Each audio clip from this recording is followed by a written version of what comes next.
今日睇下呢個雅居樂嘅陽光別墅，呢個咧就4人1嘅別墅啦，單邊位，側邊咧就好開闊。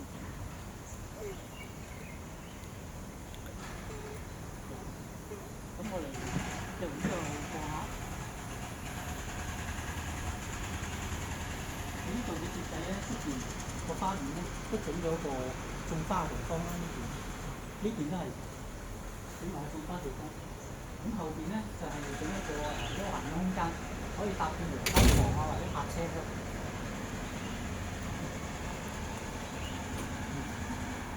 咁我哋入邊望下，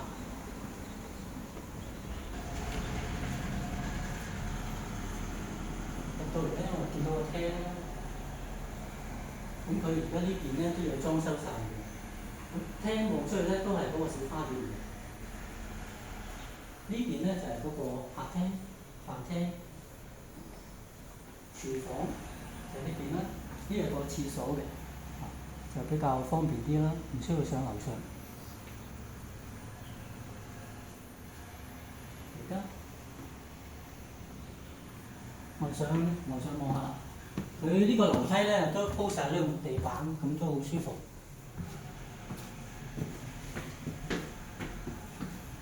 樓上呢邊咧就有2間房嘅，一個洗手間。咁呢個其中一客房啦。呢個咧就係洗手間，做咗乾濕分離。呢個係另一個卧室，呢個咧就整咗個2格床嘅，仲有個衣櫃，大衣櫃喺呢邊啦。咁我哋再上邊望啦，上邊咧就係主人套房嚟嘅，同埋呢個生活陽台。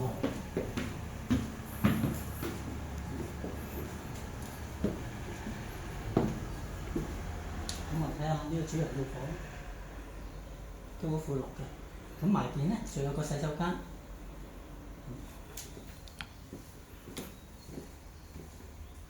咁你側邊咧就係衣櫃嚟嘅，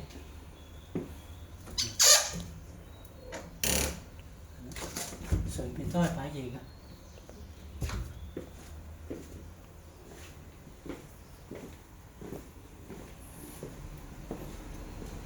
呢度有個生活陽台喎，咁我哋平時喺度坐下食下嘢啊，飲下嘢都好舒服嘅。